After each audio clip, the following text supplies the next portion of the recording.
একটি কথা ক্লিয়ার যে মানচিত্র বা সাধারণ জ্ঞান ছাড়া আমি এক কথায় বললে যে বিসিএস হবে না, বিশ্ববিদ্যালয়ে ভর্তি হবে না, কোনো প্রাইমারি বা নিবন্ধন বা যে কোনো জব হবে না। একজন বিসিএস ক্যান্ডিডেট দিবে বা একজন চাকরির পরীক্ষার ক্যান্ডিডেট সে বাংলাদেশের সীমানাটা জানে না, এটা কিন্তু ঠিক না। আসলে সাধারণ জ্ঞানের যেমন শেষ নেই, যে কি পড়তে হবে এটা যেমন জানা খুব জরুরি, আবার কোনগুলো পড়তে হবে না সেটাও জানা না খুবই জরুরি। এই প্রশ্নটি অনেকবার এসছে বিভিন্ন পরীক্ষায়। সবচেয়ে বেশি আসা প্রশ্নের মধ্যে একটা, বাংলাদেশের মাঝ বরাবর কোন রেখা অতিক্রম করেছে, এইটা হচ্ছে কর্কট ক্রান্তি রেখা।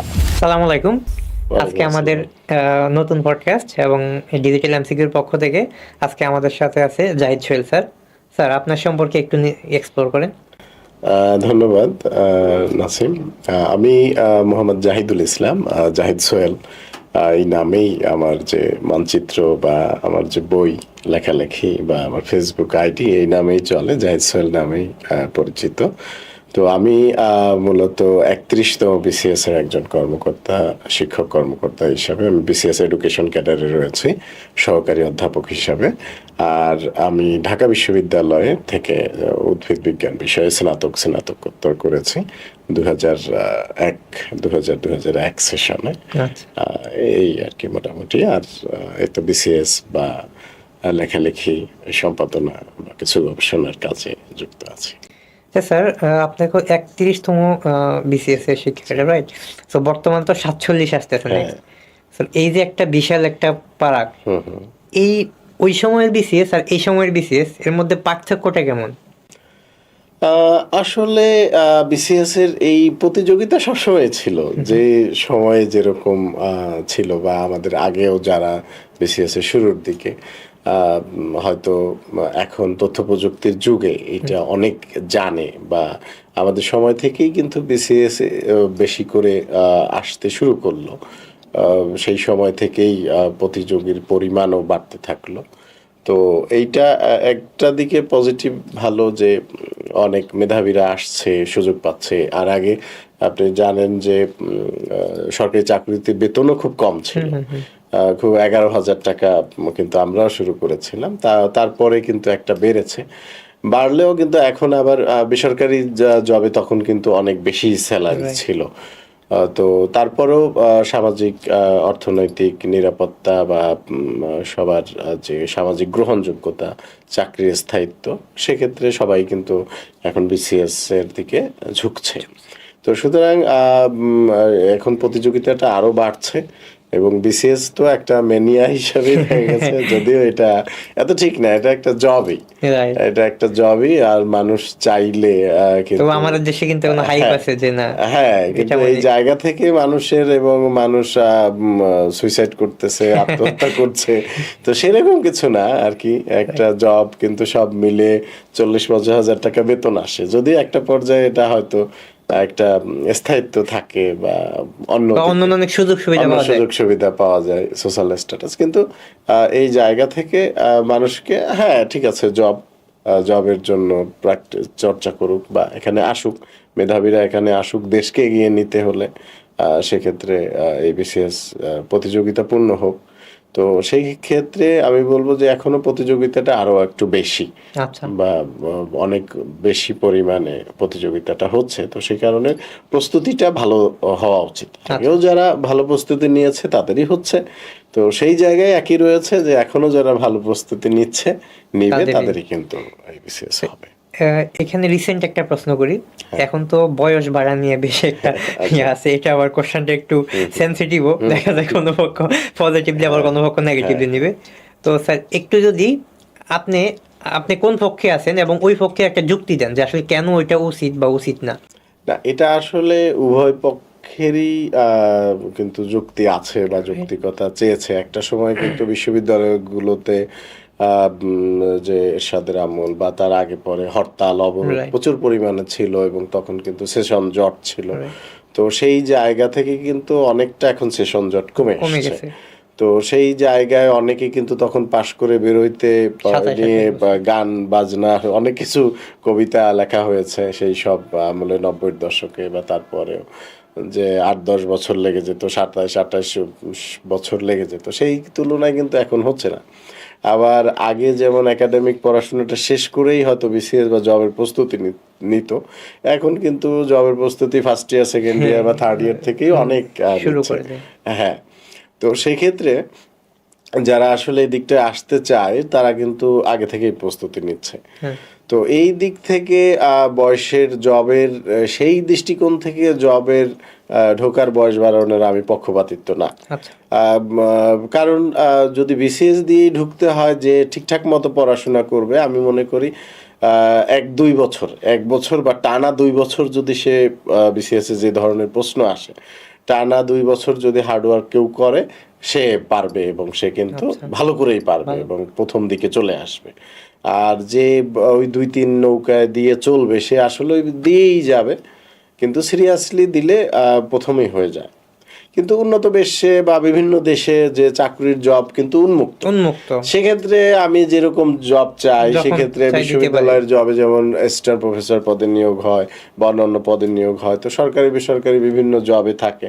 বা এখনো কিন্তু বিসিএস ক্যাডারে বা ফরেন ক্যাডারে বা শিক্ষায়ও কিন্তু 10% একটা নিয়োগ হয়, বাইরে থেকে নিয়োগ হয়, এটি কিন্তু এখনো রয়েছে। হ্যাঁ, তো সেক্ষেত্রে উন্মুক্ত থাকতেই পারে এবং একটা পরীক্ষা পদ্ধতির মাধ্যমে সে চলে আসলো। এর চেয়ে আমি যেটা মনে করি এই যে জব সুইচিং ব্যাপারটা থাকা উচিত সরকারি বেসরকারি বা সরকারি চাকরির মধ্যেও। আমি যেমন এখন শিক্ষায় আছি, আমার এখানেই থাকতে হচ্ছে, কিন্তু এই জব চেঞ্জিং এর সুযোগটা দেওয়া উচিত। অনেকে অনেক ক্যাডারে আছে, তার হয়তো না একটা ওই সময় চয়েস দিয়েছিল, কিন্তু তার হয়তো শিক্ষাই ভালো লাগতেছে বা সেইটাই ভালো করবে। আবার এখানে যারা শিক্ষকতায় ঠিক স্যুট করছে না, শিক্ষকতা তো একটা ব্রত বা এটা একটা ডেডিকেশন লাগে, যারা স্যুট করতে পারছে না তাদের জব সুইচিং এর অপরচুনিটি থাকা উচিত, আমি এটা মনে করি।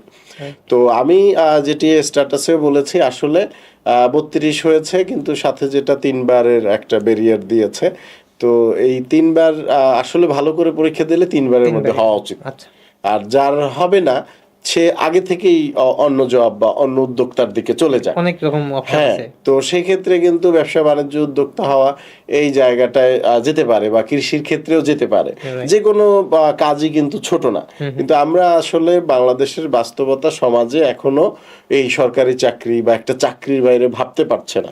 কিন্তু আমরা ইদানিংও দেখি যে কিন্তু প্রথম আলো বা বিভিন্ন পত্রিকায় আসে যে ফলের চাষ করে, সবজির চাষ করে সে কি সাকসেস হয়েছে, সে শেরে বাংলা কৃষি বিশ্ববিদ্যালয় থেকে পাশ করেছে বা বিদেশ থেকে পিএইচডি ডিগ্রি করে এসে সেখানে সে অনেক উদ্যোক্তা হয়েছে। এবং আমরা যে যদি আজকে ফেসবুক দেখি, জাকারবার্গ বা এই সেন্স বাজুস, যার কথাই বলি না কেন, অনেকেই কিন্তু বিশ্ববিদ্যালয়ের গণ্ডি পার হয় নাই, তো সেগুলো আছে। তো সুতরাং শিক্ষা একদিকে যেমন জ্ঞান চর্চার মাধ্যম হওয়া উচিত আমাদের, সেটি একদিকে, আবার এইটা উদ্যোক্তা সৃষ্টির মাধ্যম হওয়া উচিত।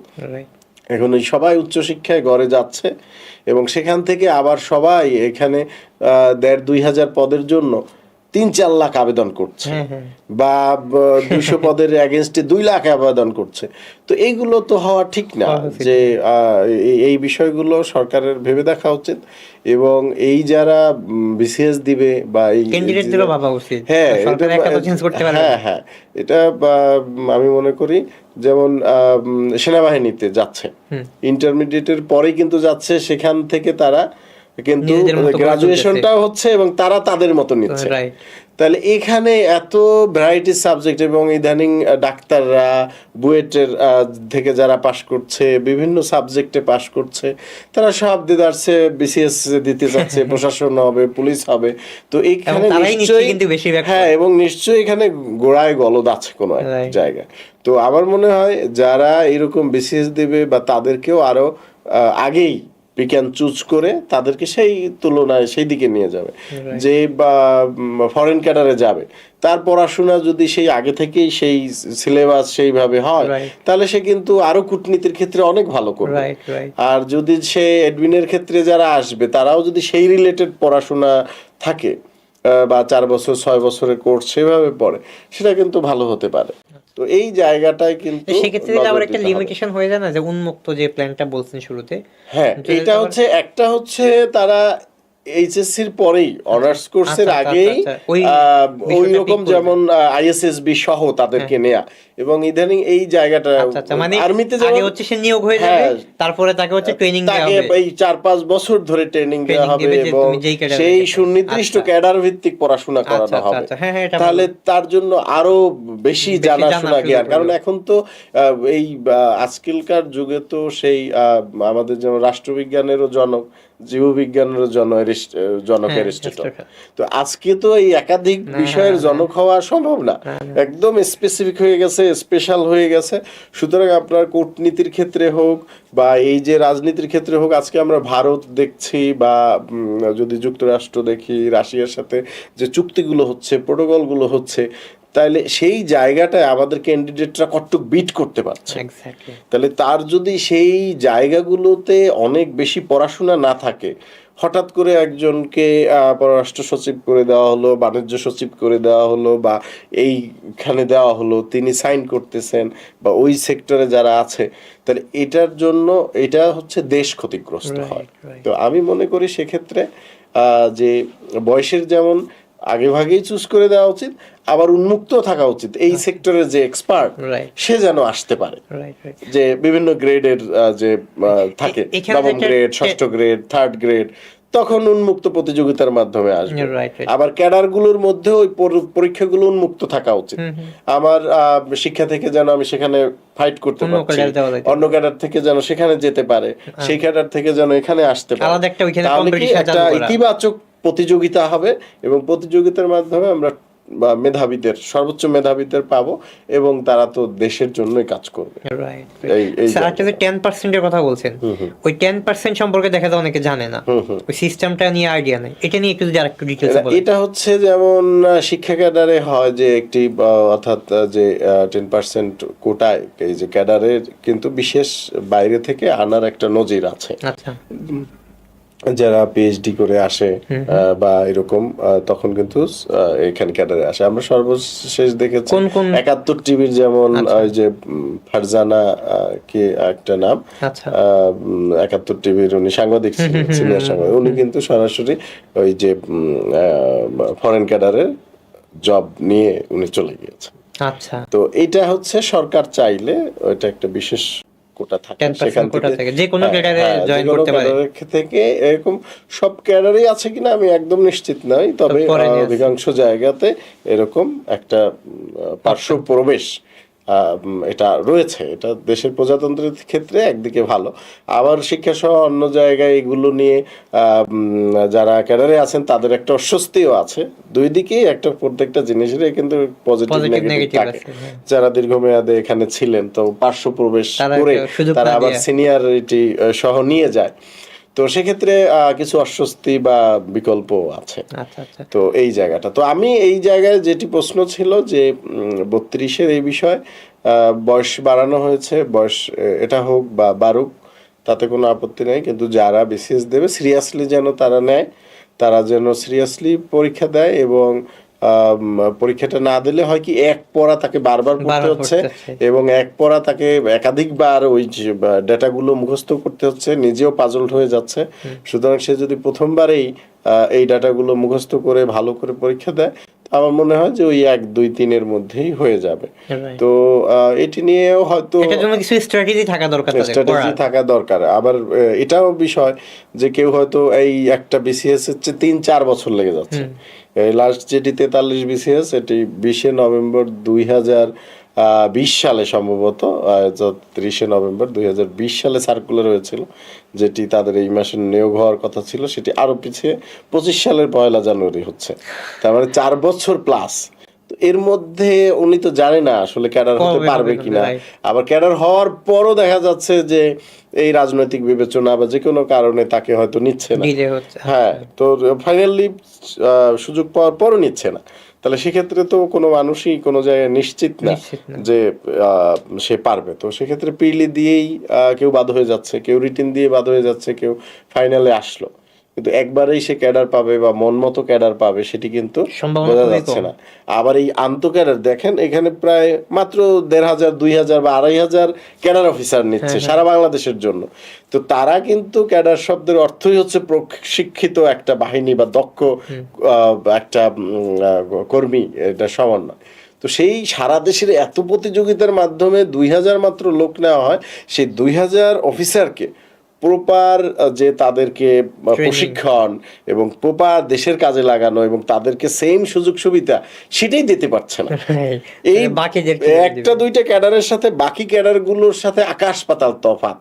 তাহলে এত বাছাই যাচাইয়ের পরে যেখানে 2,000 ক্যাডার অফিসারকে একটা সুযোগ সুবিধা দেওয়া যাচ্ছে না, সেক্ষেত্রে অন্যান্য নন ক্যাডার বা অন্যান্য সার্ভিসের সাথে তাদের ডিফারেন্সটা কত, এটা আসলে অকল্পনীয়। তো সরকারের উচিত, বা এখন যে নতুন সরকার এসছে তাদের উচিত এই বৈষম্য বিরোধী, যেহেতু এই সরকারটি, এই সব জায়গার বৈষম্যটা আসলে কমানো দরকার। ইভেন সরকারি বেসরকারি জবের ক্ষেত্রেও বৈষম্য কমাতে হবে। ঠিক আছে, ধনী গরিবের বৈষম্য কমাতে হবে, বিভিন্ন ক্যাডারের মধ্যে আন্তঃক্যাডার বৈষম্য সেটি কমাতে হবে, বিশ্ববিদ্যালয়ের সাথে বিশ্ববিদ্যালয়ের পড়াশোনার মানের বৈষম্য কমাতে হবে। এইটা যেন বাংলাদেশের প্রত্যেকটা জায়গায় এই বৈষম্যটা যত কমে যাবে আমরা তত শান্তিতে বা সমৃদ্ধ কিছু উল্লেখযোগ্য যদি এক্সাম্পল দেন যে ক্যাডারদের মধ্যে বৈষম্য, ক্যাডারদের মধ্যে ক্যাডারদের বৈষম্য, কিছু উল্লেখযোগ্য এক্সাম্পল যদি বলেন। এটি আসলে হ্যাঁ, এটি যারা ক্যাডার চয়েস দেন বা দিবেন তাদেরও জানার কথা, জানবেন যে এটা এখন তো ইয়েই হয়ে গেছে যে ট্রেন্ডই সবই হচ্ছে বিসিএস প্রশাসন এবং বিসিএস পুলিশ, এই দুইটাই 1 নাম্বার বা 2 নাম্বার চয়েস দিচ্ছে, আমিও দিয়েছি। তো যদিও আমি আমার ক্যাডারে এসে আমি হ্যাপি যে আমার শিক্ষকতা ভালো লাগে বা এই জায়গাটায় আমি লেখালেখির সাথে যুক্ত, অনেক সময় পাওয়া যায়। তো সব ক্যাডারেই পজিটিভ নেগেটিভ বিষয় আছে, কিন্তু এখন সারা দেশ বা সরকার বা সবকিছু আমলাতন্ত্র বা প্রশাসন নির্ভর হয়ে গেছে। তো সেই জায়গাটায় যে গাড়ির সুবিধা বলেন বা অন্যান্য সুবিধা বলেন বা এই ক্যাডার থেকে প্রথম গ্রেডে যাওয়া বা তারও সুপার গ্রেডে যাওয়া, এই যে পদোন্নতি বা অন্যান্য সুযোগ সুবিধা, গাড়ির সুবিধা, বাড়ির সুবিধা, ঠিক আছে, অন্য জবে যেটি যাওয়ার সুবিধা, ঠিক আছে, প্রেষণে নিয়োগের সুবিধা, আবার অবসর উত্তর সুবিধা, তো এইগুলো প্রশাসন ক্যাডার কিন্তু অনেক বেশি করে নিয়েছে। আবার লাস্ট যে শেখ হাসিনা সরকারের শেষ 2-3টি নির্বাচন যেটি অনেক বিতর্কিত ছিল, সেখানে পুলিশকে কিন্তু ব্যবহার করা হয়েছে। তো সেক্ষেত্রে পুলিশের অনেক পাওয়ার, আগে যেটা ছিল যে ডক্টর আকবর আলী খানের যে একটা পড়ায় আমি দেখেছি, একটা তার যে বইটিতে, আত্মজীবনীর বইতে, যে উনি লিখেছেন তার সময় থেকে আগে ম্যাজিস্ট্রেটের আন্ডারে কিন্তু পুলিশরা ছিল এবং ম্যাজিস্ট্রেটদের অধীনে তারা কথা শুনতে বাধ্য থাকতো। কিন্তু এখন ক্যাডার আলাদা হয়ে যাওয়ায় বা এই পাকিস্তান আমল পরে বাংলাদেশ আমল হওয়ায় পুলিশ ক্যাডার নিজেদেরকে স্বাধীনভাবে ভাবে এবং তারা কিন্তু এখন ওই যে কথা শোনে না, অ্যাডমিনদের কথা শোনে না। তো এইটার ওই দুইটা দিকই আছে। তো এই যে পুলিশ সে নিজের মতো করে স্বতন্ত্র হয়ে গেছে, মূলত সরকার যাদেরকে ক্ষমতায়িত করতে চায়, যে কোনো সরকার হচ্ছে অনেক শক্তিশালী একটা বিষয়। সে চাইলে আমরা দেখি যে কাউকে ঘরে অভ্যন্তরীণ রাখতেছে, যে কাউরে নানা রকম, অর্থাৎ আইনের ফাঁক ফোকর এত, আইনের যে সুষ্ঠু প্রয়োগ সেটি হয় না। ঠিক আছে, একই মামলায় কেউ জামিন হয়ে যাচ্ছে, কেউ বছরের পর বছর জেল খাটছে। তো এই যে জায়গাটা, সরকার চাইলে যে কোনো জনগোষ্ঠীকে সম্মানিত করতে পারে, আবার যে কোনো ক্যাডারকে আপে তুলে ধরতে পারে, নিচে নিয়ে যেতে পারে। তো আমার মনে হয় প্রশাসন পুলিশের ক্ষেত্রে এই জিনিসটা অনেক অবারিত সুযোগ দেওয়া হয়েছে, যেটি কিনা অন্যান্য ক্যাডারের ক্ষেত্রে নাই। অন্যান্য ক্যাডারের ক্ষেত্রে সেই সুযোগ সুবিধা বা সেই বিষয়গুলো কিন্তু নাই। বিশেষ করে শিক্ষা ক্যাডারের ক্ষেত্রে খুবই খারাপ একটি অবস্থা। এখানে 4টা প্রমোশনের মাত্র 4টা ধাপ, অন্যান্য জায়গায় কিন্তু 6টি ধাপ। অন্যান্য জায়গায় অধ্যাপক পদটি 4র্থ গ্রেড।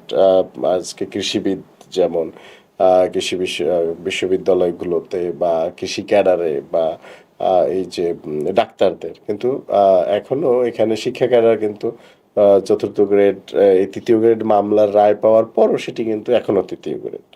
তো এই জায়গাটিতে খুবই অবস্থা খারাপ। আপনারা যে আরেকটা দেখা যায় যে অফিসগুলো দেখলেই, আপনি যদি প্রশাসনের একটি অফিসে যান, ইউনিয়ন উপজেলা পর্যায়ে, ঠিক আছে, বা পুলিশের একটা থানা বা জেলা পর্যায়ে, সেটি যত ওয়েল ডেকোরেটেড, ঠিক আছে, সেই তুলনায় একটা কলেজ বা প্রিন্সিপালের রুম বা শিক্ষা ক্যাডারের অফিসারদের রুম, বসার জায়গাটি কেমন, বাজেট কম অনেক। অর্থাৎ এটি হচ্ছে সরকার চাইলে, এখন এটা কিভাবে কি করবে বা কেন দায়ী, শিক্ষা ক্যাডারে যারা আছে হয়তো নিজেদেরও কিছু ইয়া আছে যে তারা কেন এইভাবে পাশ করে না, আবার বাজেটের একটা বড় বিষয় থাকে, কিন্তু সরকার চাইলেই যে কোনো কিছু পারে, ঠিক আছে, সরকার চাইলেই যে কোনো পেশার মানুষদের উন্নতি করতে পারে। শিক্ষকদের আসলে বা এখনো দেখা যায় যে বেতন সেই 12,500 থেকে 18,500 টাকা, ঢাকা শহরে সেভাবে এখনো সার্কুলার হচ্ছে, বড় বড় কলেজগুলোতে সার্কুলার হচ্ছে। তো সেইখানে শিক্ষার মান কেন বাড়বে বা শিক্ষকতায় মানুষ কেন আসতে চায়, এটা খুবই সহজ করে দেওয়া হচ্ছে, যে কারণে কিন্তু বড় বড় লোকজন কিন্তু শিক্ষায় আসতে চাচ্ছে না। তো একটা সময় কিন্তু এই ঢাকা কলেজ অনেক আগের কলেজ, রাজশাহী কলেজ অনেক আগের কলেজ, ঢাকা বিশ্ববিদ্যালয়ের তখন লেকচারারদের বেতন কম ছিল, ঠিক আছে, 317 টাকা বা 27 টাকা, সে তুলনায় ঢাকা কলেজে ছিল 387 টাকা, এরকম আর কি, 20-30 টাকা একটা তফাৎ ছিল, যে কারণে কিন্তু অনেক টিচারই ঢাকা বিশ্ববিদ্যালয় ছেড়ে ঢাকা কলেজে আসছেন। আচ্ছা, এটা কিন্তু অর্থাৎ এটা মানুষের যেটা স্বাভাবিক নেচার, যেখানে অর্থ বেশি, স্যালারি, ফিনান্সিয়াল সুবিধা বা অন্যান্য সেদিকে যাবে। তো সুতরাং সেই দিকটায় তো যাবে। তা আজকে মেধাবীরা কিন্তু শিক্ষায় আসছে না, এখানের পদায়ন, এখানের সিস্টেম, এখান থেকে তার জব স্যাটিসফ্যাকশন বা দেশের বাইরে পড়াশোনা, সেই সব মিলে কিন্তু তারা কিন্তু আগ্রহী হচ্ছে না, যে কারণে কিন্তু শিক্ষার মানও পড়ে যাচ্ছে দিনকে দিন। বিজ্ঞানের শিক্ষক বা যেভাবে ল্যাব ফ্যাসিলিটিস দরকার সেভাবে কিন্তু হচ্ছে না। শিক্ষা একদমই কিন্তু একদম ন্যূনতম চলে আসছে। এরকম শিক্ষা ক্যাডার, সমবায় ক্যাডার, তারপরে আমাদের যে কৃষি ক্যাডার, সব জায়গায় কিন্তু এরকম বঞ্চনা রয়েছে। কিন্তু মাত্র 2,000 জনকে ক্যাডার অফিসার, তো রাষ্ট্রের জন্য কিন্তু বলা হয় যে প্রত্যেকটি ক্যাডারই সমান গুরুত্বপূর্ণ। আজকে আমরা বাণিজ্য ক্যাডারকে কি, তথ্য ক্যাডারকে বা কৃষি ক্যাডারকে কি কম গুরুত্ব দিয়ে পারবো? প্রত্যেকটি আসলে রাষ্ট্রের জন্য খুবই দরকার। সুতরাং আমার মনে হয় যে নীতি নির্ধারক বা সরকারের এগুলো ভাবা উচিত, এবং সব ক্যাডার অফিসাররা যাতে প্রপার সম্মান পান, প্রপার প্রশিক্ষণ পান, এবং দেশের জন্য যেন তারা ডেডিকেটেড থাকে, সেই জায়গায় কাজ করা উচিত। নইলে এই বৈষম্য দিয়ে রাষ্ট্রের ক্ষতি হচ্ছে, জনগণের ক্ষতি হচ্ছে, ঠিক আছে। তো সেই জায়গাগুলো ধরে ধরে এই বৈষম্য কমানো উচিত। আচ্ছা আচ্ছা, জি, খুব ভালো বলছেন এই পয়েন্টটা। আচ্ছা, এখানে ওই যে একটু আগে আমরা যে বিষয় নিয়ে ডিসকাশন করতেছিলাম, যে বয়স বাড়ুক যেটাই হোক, আসলে 2 বা 3 বারে বেশি বিসিএস দেওয়া উচিত না একজন ব্যক্তির, দিয়ে আসলে দেখা যাচ্ছে যে বারবার পরীক্ষা দিচ্ছে কিন্তু আউটপুট আসতেছে না। তো সেই ক্ষেত্রে তার তো পরীক্ষায় অবশ্যই কিছু স্ট্র্যাটেজি ফলো করা উচিত, নাহলে তো সে 1 বার 2 বার 3 বার দিয়ে পারবে না, রাইট? বারবার দিয়ে যাচ্ছে এবং পারে না, এটার কারণ সে কোনো স্ট্র্যাটেজি জানে না। সে অনেক কিছু পড়ে কিন্তু পরীক্ষা হলে দেখে যারা পড়ছি কিন্তু কিছু পারতেছি না। এরকম পড়ার চেয়ে আমি অল্প পড়েই যেটা পড়ি সেটা পারি, প্রথমবারে হয়নি দ্বিতীয়বারে হবে, রাইট? এরকম হওয়া উচিত। তো সেজন্য কি রকম স্ট্র্যাটেজি গুলা হওয়া উচিত? যেমন আমরা তো এখন একটা স্মার্ট অ্যানালাইসিস বা এই সাজেশন আনতেছি, এই জিনিসগুলো আসলে কি রকম ভাবে কাজে লাগবে? এইটা আসলে আমরা যেটি আমি মনে করি, এটা আমাকে দিয়েও আমি উদাহরণ দিতে পারি। আমি কিন্তু 5 বার, ঠিক আছে, একবার প্রথমবার আমি ফেল করেছি, এবং তারপরে টানা কিন্তু আমার 5 বার প্রিলি, রিটেন, ভাইভা আমি উত্তীর্ণ, ঠিক আছে, 5 বারই আমি বিসিএস ভাইভা পর্যন্ত উত্তীর্ণ হয়েছি। তো যেটা দেখা গেছে যে এইটা আসলে এক একজন শিক্ষার্থীর এভারেজ মেধার উপর একটা নির্ভর করে, তার আউট নলেজের উপর নির্ভর করে। তো প্রথমবার যেটি, বা সবার ক্ষেত্রে আমি বলবো, প্রথমবার যে বিসিএসটি আমি দিয়েছিলাম, এটি হচ্ছে 28তম বিসিএস। ওইবারই ইংরেজিতে প্রথম প্রশ্ন করা হয় প্রিলিমিনারিতে, অর্থাৎ সাধারণ জ্ঞান বা ইত্যাদি ইংরেজিতে আসছিল। তো ওটা দেখে হঠাৎ করে কিন্তু কেউ গাবড়ে গিয়েছে। আগে কি জানাই দিছিল নাকি? এইটা ঠিক হয়তো হতেও পারে বা নাও হতে পারে, এরকম হঠাৎ করে ওটা দেখে তো এটা দেখে কিন্তু অনেকে ঘাবড়ে গিয়েছে বা আন্দাজে দাগিয়েছে। আমার ক্ষেত্রে ছিল আমি তখন অনার্স শেষ করলাম, মাস্টার্স কেবল শুরু করলাম, ঢাকা বিশ্ববিদ্যালয়ে একটু দেরিতে হচ্ছিল। তো আমরা প্রথমবার এমনি মজায় মজায় পরীক্ষা দিতে গেলাম, এই যেটা সবাই আসলে বিসিএস শুরু করেই অধিকাংশ কিন্তু ওইরকম, বা আমাদের সময়টা ওইরকমই ছিল যে ঠিক আছে বিসিএস আসতেছে, তাহলে আমরা যেহেতু এপিআর দিয়ে দিতে পারবো দেই। তো ওরকম তেমন কোনো প্রস্তুতি ছিল না, অল্প বিস্তর বই টই পড়া হয়, আচ্ছা দিয়ে আসছি দেই। কিন্তু দেখা গেল যে ওইবার বা সব সময় আমি এই কথাটা আমি পরবর্তীতে আমার বইয়ে, মানচিত্রে বা ভাইবা কৌশল বইয়ে, ছন্দ কৌশল বইয়ের আমি উল্লেখ করেছি যে, বা এখনো এটা জীবনের ক্ষেত্রেও, যে হারার আগে কখনো হেরে যেতে নাই এবং চূড়ান্ত ভাবে জয় লাভ করার আগে কখনো ভাবতে নাই জিতে গেছি। আচ্ছা, তো এইটা পিলির ক্ষেত্রে আপনি যদি যে দেখেন যে পিলির খুব কঠিন প্রশ্ন হয়েছে, এরকম দেখা গেছে মাঝে মধ্যেই, অর্থাৎ 100 মার্কসের নিচেও কাট মার্কস হয়েছে এরকম। তো এরকম খুব কঠিন প্রশ্ন হলে ঘাবড়ে যায় যে আমি তো কিছু পারছি না, কিন্তু আমি পারছি না মানে অন্যরাও পারছে না, এটা ধরে নিতে হবে। সেটি অন্যান্য পরীক্ষার ক্ষেত্রেও বা অনার্স পরীক্ষার ক্ষেত্রেও, যে এভারেজ আপনি যেভাবে প্রস্তুতি নিয়ে গেছেন বা এসএসসি এইচএসসির সময় মাঝে মধ্যে কঠিন প্রশ্ন পড়ে, তো তখন কি করতে হবে যে আমি আমার সাধ্যমতো যতগুলো পারবো সেই প্রশ্নগুলো ভালো পারবো সেগুলো আস্তে আস্তে দিয়ে যাব এবং সেভাবেই আমার প্রস্তুতিটা নিতে হবে, পরীক্ষাটা দিয়ে আসতে হবে, আর যেন আমি আমার সর্বোচ্চটা দিয়ে আসি এবং সেভাবে পরীক্ষাটা দেয়া। কিন্তু ওই 28-এ আমার মনে হয়েছিল যে এই সব মিলে ঝিলে আমি কি পারছি বা পারবো কিনা, তাইলে আমি উল্টাপাল্টা অনেক দাগিয়ে দিয়ে আসলাম, আঁকালাম। তো এই যে বাড়তি দেওয়ার ফলে নেগেটিভ মার্ক যেহেতু থাকে, এবং এখানে অন্যান্য পরীক্ষায় ব্যাংক বা অন্যান্য জায়গায় 0.25 কাটা থাকে, যার কারণে ওখানে দেখা যায় যে 4টার মধ্যে একটা হয়ে গেল এভারেজে সমান চলে আসে। তো সেই সব পরীক্ষায় নেগেটিভ মার্কস থাকলেও সেখানটা এখানে দাগালে বা সেই বৃত্ত ভরাট করলে কিন্তু বেশিরভাগ ক্ষেত্রে সেক্ষেত্রে পজিটিভ হয়। কিন্তু এই যে বিসিএস এর ক্ষেত্রে 0.5 যদি কাটা থাকে, সেখানে মোটেই আন্দাজে না দেয়া একদমই ভালো। একদম যদি শিওর বা কাছাকাছি থাকে যে হ্যাঁ মোটামুটি একদম 80% শিওর যে এটা, সেইগুলো কয়েকটা দাগানো যায় বা সেগুলো বৃত্ত ভরাট করা উচিত, তাছাড়া না। তো এই যে বললাম যে 28 বিসিএস আমি যখন দিলাম উইদাউট প্রিপারেশন এবং যে দেখলাম হলে এইরকম একটা, তো সুতরাং আমি হারার আগে হেরে গেলাম, যার ফলে আমি ওই পরীক্ষা কিন্তু ফেল, পিলিতেই আউট। কিন্তু পরে আমি এসে দেখলাম যখন এইটার সব সলভ করা হইলো যে আরে আমি তো এগুলো পারতাম, এগুলো তো আমি পারি, তাহলে আমি এই প্রিপারেশন গুলো পারি, এই সাধারণ জ্ঞান গুলো পারি, তাহলে আমি কি করলাম পরীক্ষার হলে, আমি কেন, অর্থাৎ আশেপাশে সবাই বলছে পারবে না, হবে না, আঁকাও, ঠিক আছে এগুলো খুব কঠিন প্রশ্ন, হবে না এবার। সুতরাং সেইটা আমার বিশ্বাস করা ভুল ছিল। তো আমি হ্যাঁ, অর্থাৎ কনফিডেন্স লেভেল আশেপাশের মানুষ এরকম প্রভাবিত হয়, কিন্তু বা কঠিন প্রশ্ন দেখলে মানুষ ভরকে যায়। তো সেটাই এবার যারা নতুন বিসিএস দিবে, 47 দিবেন বা সামনে দিবেন বা অন্যান্য বিশ্ববিদ্যালয় ভর্তি পরীক্ষা, যে আপনি একদমই ঠান্ডা মাথায় আপনি আপনার জন্য পরীক্ষা দিচ্ছেন, আপনি হারার আগে হেরে যাবেন না, যে এই প্রশ্ন যাই হোক আমি পরীক্ষা দিতে আসছি, আমি ঠান্ডা মাথায় আমি পরীক্ষা দেবো, নাম্বার 1 এটা একটা গেল। 2 হলো যে তারপরের বা বিশেষ থেকে 29 থেকেই আমি পরীক্ষা দিচ্ছি ফুল স্পিডে, এরপর থেকে আমি পড়াশোনা করে দিলাম, তাহলে আমি প্রিলি পাস করলাম, রিটেন পাস করলাম, ভাইভা পাস করে গেলাম। তো একইভাবে কনফিডেন্স, তো 29, 30, 31 তিনোটাই আমার যে একই এবং একই ছন্দে থাকলে তখন কিন্তু অন্যান্য পরীক্ষাগুলোও হয়। বিসিএস এর প্রস্তুতি নিলে হয় কি, অন্যান্য চাকরি পরীক্ষা, তখন তিতাস গ্যাসের পরীক্ষাগুলো দিচ্ছিলাম বা জনতা ব্যাংকে ওই জবটা আমার হয়েছিল, তিতাসে খুবই ভালো পরীক্ষা দিলাম, বা ইসলামী ফাউন্ডেশন, তো তখন 8-10-এর মধ্যে প্রাথমিক আমি থেকেছি, প্রথম 5-7 জন নিলেও থেকেছি। তো যেটা ওই সময় এইরকম একটা পিক পয়েন্ট থাকে। তো ওখানেও যেটা আমি মনে করি যে ওখানেও আমি হয়তো তখন আমার ভালো লাগার জায়গাটা ছিল, যেমন আমার বাংলা সাহিত্য ভালো লাগতো, যদিও আমি সায়েন্সের, কিন্তু আমাদের ওই সময় থেকে আমি রেডিও শুনতাম, সুতরাং সাধারণ জ্ঞানটা আমি জানতাম, এই টেকনাফ, তেতুলিয়া বা বোয়ালমারি, এগুলো নিয়ে study বোয়ালখালী, করা হয়েছে। বিভিন্ন এই শব্দগুলো তো আমি শুনতাম, বা সেই চীন রাশিয়ার সাথে যুদ্ধ, বা অর্থাৎ রাশিয়ার সাথে আমেরিকার সেই যে যুদ্ধ, ঠিক আছে, কোথায় কি হচ্ছে, হ্যাঁ, তো সেই খবরগুলো আমি শুনতাম, বিবিসির খবর শুনতাম, রেডিওর খবর শুনতাম।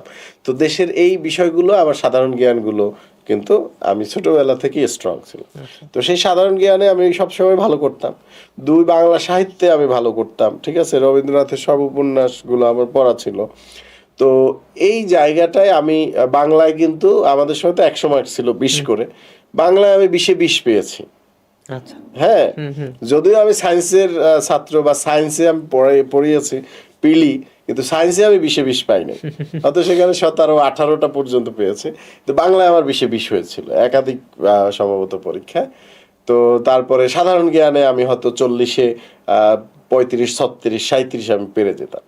তো এই জায়গাগুলো আমি এগিয়ে যেতাম। তো কেউ ম্যাথে ভালো, কেউ ইংরেজিতে ভালো, কেউ সাধারণ জ্ঞানে ভালো, সেই জায়গাটা তাকে ভালো করে পড়তে হবে, এবং যে জায়গাগুলো দুর্বল তাকে সেই জায়গাগুলো আইডেন্টিফাই করতে হবে, তাকে সেই বইয়ের প্রিলিমিনারির বইটা ভালো করে পড়তে হবে, বিগত সালের প্রশ্নগুলো পড়তে হবে। একই সাথে বিসিএস এর এই যাত্রায় কিন্তু শর্টকাটের কোনো হবে না, শর্টকাট দিয়ে প্রিলি পাস করতে পারে, কিন্তু রিটেনে আপনার বিস্তারিত তথ্য, বিবিধ তথ্য কিন্তু দিতে হয়। আমাদের সামনে ইন্টারমিডিয়েটের একটা ছেলে যখন লেখে খাতা, তখন আমরা কিন্তু খাতা দেখলেই বুঝে যাই যে ওর কি কতটুকু, অর্থাৎ ও কত পাবে 10-এর মধ্যে, অর্থাৎ ওর ডিএনএ এটা আঁকালো কি আঁকালো না, কতটুকু পারফেক্ট আঁকালো, সংজ্ঞা কি দিল, ওর কি নিজস্ব মতামত চাইলো। তো এইটা যারা খাতা দেখেন, ঠিক আছে, তারা কিন্তু বুঝে যান। বা এইবার আমি যে দেখলাম যে যে লাস্ট যে পরীক্ষার যে নিরীক্ষা করেছে আমি, এটা সম্ভবত 45তম বিসিএস বা এরকম কিছু হবে, তো 45টি মনে হয়। তো এইটা হচ্ছে লিখিতর খাতা। হ্যাঁ, লিখিতর খাতা দেখা হয়ে গেছে, সেটা নাম্বারটা ঠিকঠাক আছে কিনা, যোগ বিয়োগ কোনো ভুল আছে কিনা, এটা নিরীক্ষা হয়। তো সেখানে আমি দেখেছি যে অধিকাংশই কিন্তু খারাপ। আচ্ছা। আমি যেটার কারণেই বললাম যে এটার সাথে ওই আগের প্রশ্নটা রিলেটেড, যে পারলে সে 3 বারে পারবে, নইলে 30 বারেও পারবে না। যে 50% যারা 4 লাখের মধ্যে হয়তো এই 20,000 নেয় বা 12,000 নেয়, তাদের রিটেন পরীক্ষার মধ্যে যখন 50% 100 খাতার মধ্যে 50টা খাতাই 50-এর নিচে পাচ্ছে, তার মানে তাদের প্রস্তুতি তো অতটা ভালো না। ঠিক আছে, মিনিমাম 60% নাম্বার পাচ্ছে না, তাহলে মার্কে তো মনে হয় 50%। হ্যাঁ, তো সুতরাং সেই 50% মার্কস অনেকে পাচ্ছে না, বা 50-র কাছাকাছি পাচ্ছে, তার মানে তার প্রস্তুতি ভালো না। তাহলে সুতরাং এটা একাধিক খাতাই তো আমরা দেখেছি, বাংলা, ইংরেজি বা সাধারণ জ্ঞানে। তো সেক্ষেত্রে আবার কিছু ভালো খাতাও পেয়েছি, যারা কিন্তু সেই কোটেশন দিয়েছে, তথ্য দিয়েছে, খাতা সুন্দর সাজানো, রেফারেন্স দেয়া। তো এই খাতা দেখলেই বোঝা যায়, এবং সব প্রশ্নের আনুপাতিক হারে সমান কিন্তু উত্তর করতে হয়। আমি প্রথম প্রশ্নের বড় উত্তর করলাম, সুন্দর উত্তর করলাম, শেষের ট্র্যাক পৃষ্ঠা করলাম, মার্কস তো হয়তো 20, তো আমাকে কিন্তু মার্কস দেবে না। তো সুতরাং এটার টাইম মেনটেন করে আমাকে সেভাবে কিন্তু উত্তর করতে হবে। তো এই কারণেই বলেছি যে ওই যে ভালো প্রস্তুতি নিয়ে ভালোভাবে পরীক্ষা দেওয়া উচিত, তাহলে হয়তো প্রথম দিকেই হয়ে যাবে। আর নইলে আমি যেমন করেছি, ওই পরের থেকে আমি কিন্তু এভারেজ আবার করেছি। তো আমি কিন্তু কোচিং কখনো করি নাই, কোচিং করিয়েছি। তো এইটা একটা ওভার কনফিডেন্ট ছিল, যেটা কিন্তু আমার হয়তো এই এই এই শেষে যেটা বুঝতে পারলাম, আমি যদি আবার রিটেনের কোচিংটা করতাম, তাহলে হয় কি, কোচিংয়ে যারা পড়ায় হয়তো তারা সবাই বিসিএস ক্যাডার না, কিন্তু তারা ওই সাবজেক্টটা পড়াতে তারা এক্সপার্ট হয়ে যায়, যে কোন প্রশ্ন আসে বা কোন তথ্যগুলো দিতে হয়। তাহলে আমি পাচ্ছি কি, সে 10 বছর ধরে যে অভিজ্ঞতা যেটা সঞ্চয় করছে, তখন সেটাকে আমি 10 দিনে পাচ্ছি, 10টা ক্লাসে আমি সেই জিনিসগুলো পাচ্ছি। 5 মার্ক বাড়লো তো অনেক। হ্যাঁ, তো সুতরাং এই ক্ষেত্রে কোচিং সেন্টারগুলো বা কোচিংয়ে যাওয়াটা জরুরি, ঠিক আছে। এই ক্ষেত্রে যদি আমার মনে হয় যে আমি যেতাম, তাহলে কিন্তু আমার মার্কসটা আরো একটু হাই হতো, আর যত হাই হতো তখন ক্যাডার চয়েসের ক্ষেত্রে তখন সেটা চলে আসে। আবার আরেকটা বিষয় হয়েছে আমার ক্ষেত্রে যে আমি ওই সামাজিক সংগঠন করতাম আমার এলাকার, হ্যাঁ আমার এলাকা আমি পছন্দ করি ভালোবাসি এই সরকারি থানা ছাত্র সমিতি বা ঢাকা বিশ্ববিদ্যালয় পিরোজপুর জেলা ছাত্র সমিতির আমি প্রতিষ্ঠাকালীন আহ্বায়ক সভাপতি ছিলাম, চেতনা পরিষদ, আমার দাদুর নামে যে পাঠাগার, এগুলো আমার ভালো লাগতো সংগঠন করা। বা এই ক্ষেত্রে হতো কি বা আমার পত্রিকা ছিল একটা, নবীন পথিক, তো সেইগুলো ওই লেখালেখি বা কেরিয়ার এক সময় সাংবাদিকতার দিকেই নিতে চেয়েছিলাম। তো সেইগুলো শেষ করে আমি এই জার্নিটা শুরু করেছি। তো যে কারণে আমার একটু কিন্তু দেরি হয়ে গিয়েছে। তো সেক্ষেত্রে যদি আগে থেকে প্রস্তুতি নিতাম থার্ড ইয়ার বা ফোর্থ ইয়ার থেকে বা সেকেন্ড ইয়ার থেকে, তখন কিন্তু আরো আগে আমি হয়তো, আমার যে একটা বন্ধু ছিল, আমি এই কথাটাও বলি, ওটা হচ্ছে আমি বরিশাল কলেজের ছাত্র ছিলাম। আমার ফার্স্ট বয় ছিল ও মেডিকেলে, সুব্রত চক্রবর্তী। আমি আমার বিজ্ঞান কলেজে বা বিভিন্ন জায়গায় এই গল্পটা বলে থাকি যে বিসিএসটা আসলে পড়াশোনাটা কেমন এটা বোঝা যাবে এখান থেকে। যে ও 28তম বিসিএসই, ও ডাক্তারি দিলেও ও কিন্তু আগে সিরিয়াস ছিল এবং ও জানতো যে বিসিএস দিতে হবে, ও আগেই প্রস্তুতি নিয়ে সে কিন্তু বিসিএস দিয়ে ফেললো, ওই যে 28-এর কথা আমি বললাম। আর আমি দিলাম কি অনার্স, আমি শেষ করলাম আনন্দে ফুর্তিতে এইসব হেলে দুলে আমি শেষ করে আমি টেস্ট কেস দিলাম। এরপরে 29 ও দিল, আমিও দিলাম। 29-এ তো আমার পিলি হয়ে গেল, ওরও হলো, আমরা রিটেন দিব একসাথে আবার। তখনও তো ওর রিটেন একটা শেষ হয়েছে। তখন ও আমাকে ফোন দিল, আমি ওকে ফোন দিলাম, কি অবস্থা, তুমি কিভাবে কি পড়বা? তো ও একটা পড়ার একটা ছোট্ট গল্প বলল যে শোনো জাহিদ, ও একটু তোতলা ছিল কিন্তু খুব ভালো, হ্যাঁ ও সেই বরিশাল কলেজে ও মাঝে মধ্যে ক্লাসে আসতো আর কি, মাঝে মধ্যে আসতো আর কি। আসলে হ্যাঁ ও স্যার একটা বললে ওই পিছনের ছেলেরা যখন খাতা খুলতো তার আগে ওর ক্যালকুলাস করা শেষ বা অঙ্ক করে ও দিয়ে দিত। তো ও এত ফাস্ট ছিল, হ্যাঁ কিন্তু ব্রেইন শার্প ছিল, ও পড়তো। ও ফার্স্ট ইয়ারের মধ্যেই, ফার্স্ট ইয়ার সেকেন্ড ইয়ারের সব বই প্রায় প্রাইভেট পড়ে টরে শেষ করে দিছে। তো এই ওর প্রচন্ড আর কি এরকম পড়ুয়া ছিল, মেধাবী ছিল, ও ফার্স্ট বয় ছিল বরিশাল কলেজের, আমি সেকেন্ড বয়, আমরা 2000 ব্যাচের ছিলাম। তো সুব্রত ও ওই 28 দিল। তো আমি তারপরে ওকে বললাম যে কি অবস্থা, ও বলল যে এই যেমন ইংরেজির কথা আসলো, বললো ওরাকল বইয়ে এরকম 527টা ফ্রেজ এন্ড ইডিয়মস আছে, আর প্রফেসরসে দেখবা তুমি এখানে 720টা আছে, এটা সব পড়ে ফেলবা জাহিদ, তাহলে এখান থেকে তুমি 5 মার্কস পাবা। অর্থাৎ কি পরিমাণ পড়ুয়া, অর্থাৎ এই 7-5-1200 বা হয়তো 8-900 ফ্রেজ এন্ড ইডিয়মস সব মুখস্থ করে ফেলছে, সব আসলেও 5 মার্কস পাবে। তার মানে এইরকমই আসলে মুখস্থবিদ্যা, হ্যাঁ সে পারবে এবং ওই 5টা লিখতে তার 5 মিনিটও লাগবে না, কারণ তার টানা মুখস্থ, ওটার নাম কি, ওটার অর্থ কি, ওটার সেন্টেন্স কি, ও লিখে ফেলছে। আর অন্যদের হয়তো ভেবে চিন্তে লিখতে হবে বা এইটা কিনা বা সেন্টেন্সটা মেক করে লিখতে হবে, তখন কিন্তু তার টাইম চলে যাচ্ছে। তো সুতরাং প্রস্তুতিটা হতে হয় এইরকম, যেগুলো মুখস্থ করা সেগুলো এরকম। যেমন আমি একবার ওই যে কারেন্ট অ্যাফেয়ার্সে কিন্তু প্রত্যেক মাসেই এরকম আসে, একটা ইংলিশ একটা বাংলা আর্টিকেল, মানে যেই টপিকটা পড়বে ওই টপিকটা পুরো পড়তে হবে, যেটা পড়বো না আমি এটা ওখান থেকে দাগাবো না। তো এইখানে রিটেনের যেমন আমি এই যে আমাদের তখন যে শিক্ষাক্রম নিয়ে যে শিক্ষা কমিশন গঠন, ঠিক আছে, এডুকেশন, সেই শিক্ষা কমিশন যেটি লাস্ট হয়, হ্যাঁ কবির চৌধুরীর, সেইটি সম্পর্কে বা আরো কয়েকটা টপিক ছিল, তো আমি ওইটা পড়ছিলাম, হ্যাঁ। তো ওইটা পরে ওইখানে একদম টানা মুখস্থ করেছি। তখন এইরকম কয়েকটাই আছে, মিলেনিয়াম ডেভেলপমেন্ট গোলস বা এই এডুকেশন পলিসি বা এরকম এনভায়রনমেন্ট, এম্পাওয়ারমেন্ট অফ উমেন, কয়েকটা কমন টপিক থেকে কিন্তু আসে। তো সেইটা যখন আসলো আমি এটা লিখেও কয়েকবার প্র্যাকটিস করছি। তো আমি 1 ঘন্টা কি 40 মিনিটের মধ্যে 16 পৃষ্ঠা 18 পৃষ্ঠা লিখে ফেললাম ইংরেজি রচনা।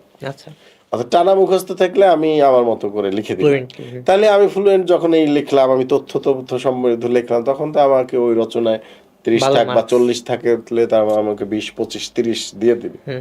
তো এইটা আমি যদি বানিয়ে বানিয়ে লিখতে চাই তাহলে তো আমার আগাবে না, আমি হয়তো আধা ঘন্টা বা 45 মিনিটে আমি 5 পৃষ্ঠা লিখতে পারবো। তো এই জন্য আসলে পড়া উচিত এবং সেগুলো লেখার প্র্যাকটিস করা উচিত। তো সেইভাবে যদি পড়া হয় তাহলে কিন্তু সেই সুব্রত কিন্তু 28-এই চলে গেল। 28 হ্যাঁ, তারপরে 29-ও সমতর হয়েছিল, আমারও 29-এ আমার নন ক্যাডারে আসছে, কিন্তু ওই যে প্রস্তুতির একটা ঘাটতির কারণে কিন্তু হয়তো আরো ভালো আসেন। তো এর মধ্যে দিয়ে কি কিন্তু সময়গুলো চলে যাচ্ছে। তো আমার ক্ষেত্রে যেটি সুবিধা হয়েছে অবশ্য এইগুলো পড়তে পড়তে আমি আমার এই যে মানচিত্র, সেই ধারণাটা, মানচিত্রে আরো তথ্য নিয়ে আসা, বা আমার যে ছন্দ কৌশল বই বা ভাইবা কৌশল বই, সেগুলোতে আমার এই অভিজ্ঞতাগুলো আমি শেয়ার নিয়ে করতে আসছে, পেরেছি, আচ্ছা। বা এই প্রকাশনা লাইনে আমার এই অভিজ্ঞতাগুলো কাজে লেগেছে, এক্সপিরিয়েন্স হয়েছে ভালো। এক্সপিরিয়েন্সটা, বা তার ফলেই এই প্রকাশনা এইগুলো করা সম্ভব হয়েছে, বা আরো বেশি বেশি টুকে টুকে পড়া হয়েছে যে কারণে। তো সেইটা হচ্ছে আমার লাভ। ওই যে এক একটা এক এক ধরনের লাভ লাভ হয়, আছে। কিন্তু এই তো যেটা আমি বলবো যে আসলে যারা বিসিএস দিতে চান সত্যিকার অর্থে, যারা একাডেমিক পড়াশোনাটা করা উচিত ঠিকঠাক মতো, কারণ ওই একাডেমিক পড়াশোনাটা এই ক্ষেত্রে আমি বলবো যে আমি যখন ঢাকা বিশ্ববিদ্যালয়ে পড়ি প্রথমেই চিন্তা ছিল হ্যাঁ খুব ভালো পড়াশোনা করব। আমি সবসময় মোটামুটি পড়ুয়া ছিলাম, টেবিলে বসতাম, কিন্তু পড়াশোনাটা একটু কম ছিল, কিন্তু পড়তাম বা পড়তে ভালো লাগতো। এই তো সেক্ষেত্রেও বোটানি দেখা গেছে যে না, শেষের দিকে আমি ওই সামাজিক সংগঠন বা বিভিন্ন জায়গায় পত্রিকায় সৃজনশীল জায়গায় এত সময় দিতাম, যার ফলে কিন্তু আমার মূল জায়গাটায় কম সময় দেওয়া হয়ে হয়েছে, যেত। যার ফলে কিন্তু সেখানে রেজাল্টে একটা প্রভাব পড়ে, বা পড়াশোনা কম হলে সেটার একটা ঘাটতি থেকেই যায়। কিন্তু দেখা যায় যে বিসিএস এর ক্ষেত্রেও আমি ওই যখন বিসিএস এর ক্লাস নেই বা এখানে ওই কথাটা বলতাম যে দিনে দিনে যত বাড়িয়াছে দেনা শুধিতে হইবে। অর্থাৎ ক্লাস 1 থেকে আমরা অনেক কবিতা পড়ি নাই, অনেক গল্প পড়ি নাই, ঠিক আছে, অনেকটা এই সিলেবাসে এই 5টা আছে, এই 3টা পড়লেই হয়ে যাবে, রচনা এই 3টা পড়লে হয়ে যাবে, সেভাবেই আমরা চলে আসছি। কিন্তু যখন ওই যে বাঁশবাগানের মাথার উপর চাঁদ উঠেছে ওই মাগো আমার শোলক বলা কাজলা দিদি কই, তাহলে এইটা কে লিখছিল? হ্যাঁ, তাহলে যতীন্দ্রমোহন বাগচি, সেই যতীন্দ্রমোহন বাগচি বানান কি? তাহলে ওইটা আমরা তখন পড়ি নাই, হয়তো এই বানানটা কঠিন, তাহলে ওইটা না দিয়ে এইটা দেব, ঠিক আছে, গোলাম মোস্তফার কবিতা লিখবো, কিন্তু সেই ঋণ শোধ করতে হবে। সেই ক্লাস 1-এর কবিতা সেগুলো আসে সকালে উঠিয়া আমি মনে মনে বলি, হ্যাঁ সারাদিন আমি যেন কে লিখেছে, হ্যাঁ আমাদের দেশে আমি সেই ছেলে কবে, সবই কিন্তু ছিল আমাদের পাঠ্য বা জানার কথা। তো সেইগুলো আমরা পড়ে আসি নাই, ফাঁকি দিচ্ছি, তাহলে বিসিএস এসে সেটা পড়তে হবে। আবার সাবজেক্টের ক্ষেত্রে আমি সেই বোটানিতে ফার্স্ট ইয়ার থেকে ফোর্থ ইয়ারে যত ফাঁকি দিয়েছে, তাইলে আমাকে সেই কিন্তু বিসিএস এ আবার সেই বোটানির সব সিলেবাস জোগাড় করে আমাকে কিন্তু পড়তে হয়েছে, পরীক্ষা দিতে হয়েছে। এইচএসসি কি বেশি কাজে লাগে? এইচএসসি মূলত এসএসসি লেভেলটাই বেশি, এইচএসসি লেভেল বা ডিগ্রি লেভেল বা অনার্স লেভেলের এই জায়গাটা লাগে যার যার সাবজেক্ট, আচ্ছা আচ্ছা, টেকনিক্যাল ক্যাডারের ক্ষেত্রে সেটা লাগে, বোথ ক্যাডার যারা দেয়, এবং সবাই তো বোথ ক্যাডার দেয়, এটা লাগবেই। তো সুতরাং নিজের সাবজেক্টকে ভালো করে জানা পড়া লাগবেই। আমার বিসিএস ভাইভাতেও আপনাকে ধরবে যে আপনার সাবজেক্ট দিয়ে প্রশ্ন, তো সেক্ষেত্রে না পারলে সেটা আপনার ডিসক্রেডিট। সুতরাং ওই যে সহজ কথা হচ্ছে 10 থেকে অনার্স বা মাস্টার্স পাস করা পর্যন্ত যত ফাঁকিবাজি করা হয়েছে, সেই ফাঁকিবাজি সবই আমার এখানে একসাথে কাজে লাগাবে। হ্যাঁ, দিনে দিনে যত বাড়ি আছে দেনা শুধিতে হবে। তো সেই ঋণ শোধ করেই প্রস্তুতি নেওয়া উচিত, এবং সেভাবে 9-10-এর বইগুলো ঠিকঠাক মতো পড়া উচিত, এবং ওই যে কারেন্ট অ্যাফেয়ার্স বা কারেন্ট ওয়ার্ল্ডে যেরকম বাংলা ইংরেজি টপিকগুলো আসে সেই রিসেন্ট সম্পর্কে ধারণা নেওয়া উচিত। তারপরে বিবিসির খবরগুলো শোনা উচিত, পত্রিকা নিয়মিত পড়তে হবে, সম্পাদকীয় উপসম্পাদকীয়তে যে তথ্যগুলো সেগুলো জানতে হবে, এবং রিটেনের ক্ষেত্রে নিজস্ব একটা খাতা তৈরি করতে হবে। সেই খাতা তৈরিটার ক্ষেত্রে যেমন এই টপিকে আমাদের সংবিধান কি বলছে, এই টপিকসে 1971 সালে বাজেট কত ছিল, এই টপিকে বর্তমানে বাজেট কত, এই টপিকে ভারতে বা দক্ষিণ এশিয়ায় কি অবস্থা, এই টপিকে উন্নত বিশ্বে টপিক এইখানে বাজেট কি বা রেশিও কি, যখনই আপনি এই চার্ট বাই চার্ট আপনি দিবেন তখনই কিন্তু বুঝে যাবে যে আপনি পড়াশোনা করেছেন। সেটা নারী ইস্যু হতে পারে, বাণিজ্য ইস্যু হতে পারে, বাংলাদেশের পরিবেশ উন্নয়ন হতে পারে, তাহলে পরিবেশ উন্নয়নে কি ছিল, 71-এ কি ছিল, আইন কি, সংবিধান কি বলেছে, বাজেট কত, এইবার বাজেট কত, 71-এ বাজেট কত, সবগুলা তার মানে এই ডাটাগুলো কিন্তু লাগবে সংবিধানে। এই জিনিসটা কি আপনি যদি কোট করেন যে সংবিধানে এইটা বলা হয়েছে, তাইলে আপনি নিজের মতো দেন, সংবিধানের হুবহু ভাষায় লাগবে না, তাহলে এক্সামিনার কিন্তু বুঝতে পারে যে আপনার মূল জায়গাটায় যা কিছুই হোক না কেন বাংলাদেশে সংবিধান অনুযায়ী হতে হবে। তাহলে পরে আইনে কি আছে, লাস্ট বাজেটে কি আছে। তো সুতরাং এই সব জিনিস কিন্তু আসলেই পড়তে হবে, জানতে হবে এবং সেগুলো টুকে রাখতে হবে ছক আকারে। এই বিষয় স্যার আপনার তো একটা ম্যাপ কোর্স করান বা আমাদের সাথেও করান। এখন স্যার এই ম্যাপ কোর্সটা অনেকে হয়তো এই জিনিসটা বুঝে না আসলে ম্যাপ কোর্স কেন করবে, কারণ ম্যাপ দিয়ে তো কোনো সিলেবাসে কোথাও তারা এক্স্যাক্টলি ওয়ার্ডটা পায় না বা মার্কস ডিস্ট্রিবিউশনে পায় না, রাইট? তো এই ম্যাপসটা আসলে কিভাবে, মানে ম্যাপস কোর্সে আপনি যেগুলো পড়ান এটা আসলে কিভাবে ওদেরকে হেল্প করবে, যে বাংলাদেশ বা আন্তর্জাতিক পার্টি কিভাবে হেল্প করে, এটা একটু যদি বলেন। আচ্ছা, ধন্যবাদ।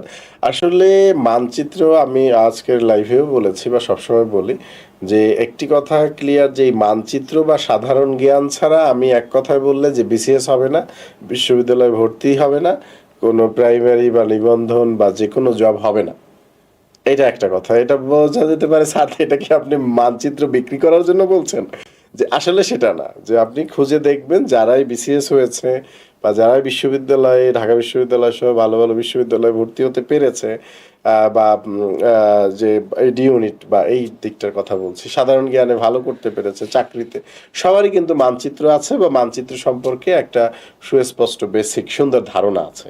এইটা ছাড়া কিন্তু তারা এই চাকরিতে বা বিশ্ববিদ্যালয়ে ভর্তিতে সফল হবে না। কেন হবে না? কারণ এই মানচিত্র সাধারণ জ্ঞানের সাথে বাংলাদেশ মানচিত্র বা বিশ্ব মানচিত্র ওতপ্রোতভাবে জড়িয়ে আছে। প্রথমে যেমন বাংলাদেশের যে ভৌগোলিক সীমা, একটি প্রশ্ন আসে, বাংলাদেশের ভৌগোলিক সীমাকে যারা জানে না, এই অক্ষাংশ কি, দ্রাঘিমাংশ কি বা কোন রেখা, তার তো আন্দাজে মুখস্থ হবে, করতেই হবে। হ্যাঁ, বাংলাদেশের যে সীমানা 88°01' পূর্ব দ্রাঘিমা থেকে, হ্যাঁ 92°41' পূর্ব দ্রাঘিমা পর্যন্ত, 8801 থেকে এরকম, ঠিক আছে। 20°34' দক্ষিণ উত্তর অক্ষাংশ থেকে 26°38' উত্তর অক্ষাংশ পর্যন্ত, কিন্তু কি পড়তেছে সে জানে না, বা এই যে কিটো সেই জিনিসটা জানতেছে না, কিন্তু তার মুখস্থ করতে হবে এবং অনেকের মুখস্থ আছে। বা বাংলাদেশের মধ্যে দিয়ে কোন রেখাটি গিয়েছে, 23.5° উত্তর রেখা বা কর্কট ক্রান্তি রেখা, তো যে অনেকে পড়ছে কর্কট ক্রান্তি রেখা, জয় কর্কট ক্রান্তি নাই, 23.5° উত্তর অক্ষাংশ রেখা দিয়েছে, সে পারে নাই। হ্যাঁ, তো আবার আড়াআড়ি ভাবে গিয়েছে এই কর্কট ক্রান্তি, তা লম্বা লম্বি কোনটি গিয়েছে। অনেক সময় এই প্রশ্নটি অনেকবার এসছে বিভিন্ন পরীক্ষায়। সবচেয়ে বেশি আসা প্রশ্নের মধ্যে একটা, বাংলাদেশের মাঝ বরাবর কোন রেখা অতিক্রম করেছে, ঠিক আছে, এইটা হচ্ছে কর্কট ক্রান্তি রেখা, 23.5° উত্তর অক্ষাংশ রেখা। এখন যে আসলে জানে না যে কর্কট ক্রান্তি কি, উত্তর অক্ষাংশ কি, হ্যাঁ, তার পক্ষে তো মুখস্থ করা ছাড়া এটা বুঝবে না। এবং যখন এক্সামিনার প্রশ্নটা ঘুরিয়ে দেয় বাংলাদেশের মধ্য দিয়ে মাঝ বরাবর লম্বালম্বি কোন রেখা গিয়েছে, তখনও সে ওইটাই দাগাই আসে এবং সে ভুল করে। লম্বালম্বি ভাবে গিয়েছে 90° পূর্ব দ্রাঘিমা রেখা, তাহলে একটা গেছে আড়াআড়ি, একটা গেছে লম্বালম্বি, এবং সেইটা কোথায় এখন টাচ করেছে, এই যে ফরিদপুরে, যেটি বঙ্গবন্ধু মান মন্দির হওয়ার কথা।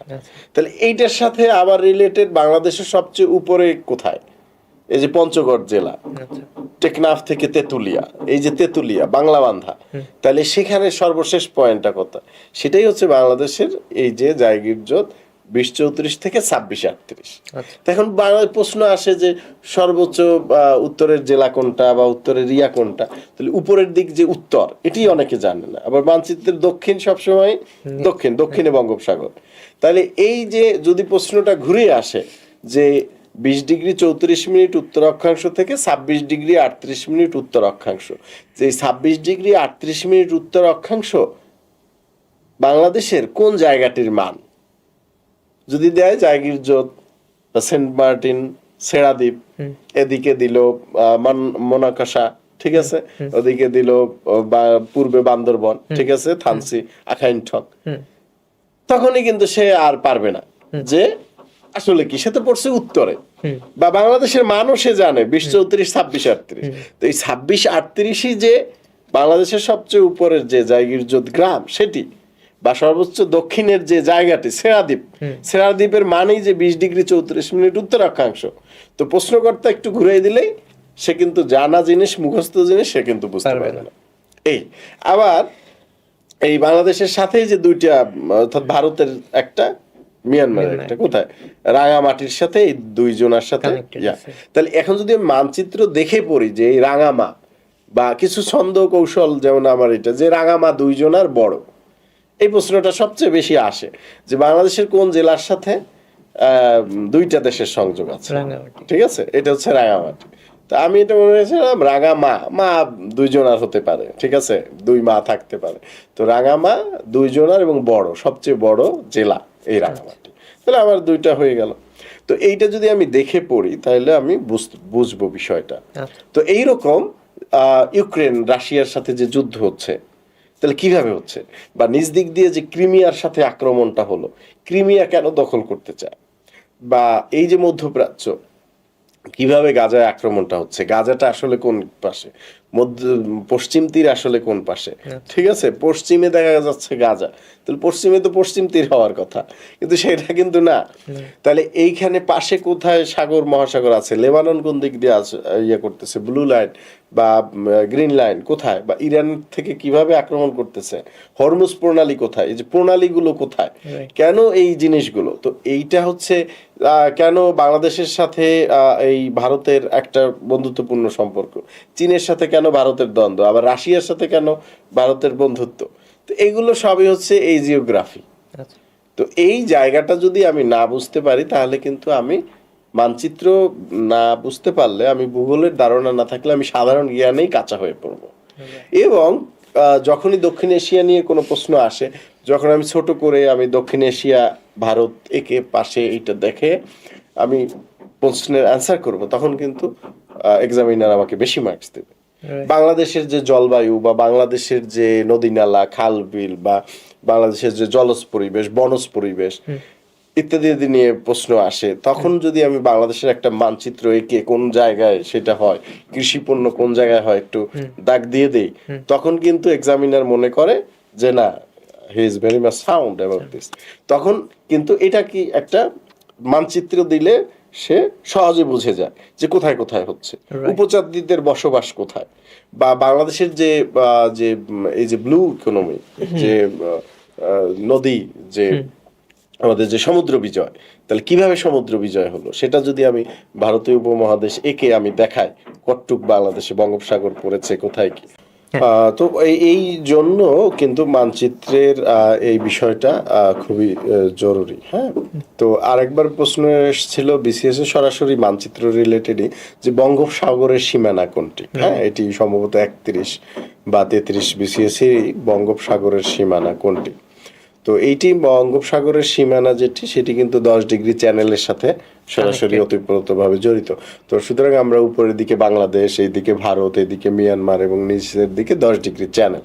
এটি আমি মুখে বলার সাথে সাথে, লেখার সাথে সাথে যদি আমি একটু ছবিতে এঁকে দেই, তখন কিন্তু এই জিনিসটা ফুল, আমি 3-তে আউট অফ 3, আমি 3-এ 3 মার্কস পেয়ে যাব। আর যদি আমি লিখলাম, এক্সামিনার মনে করলো, তাহলে আমি 2 দিয়ে দিলাম।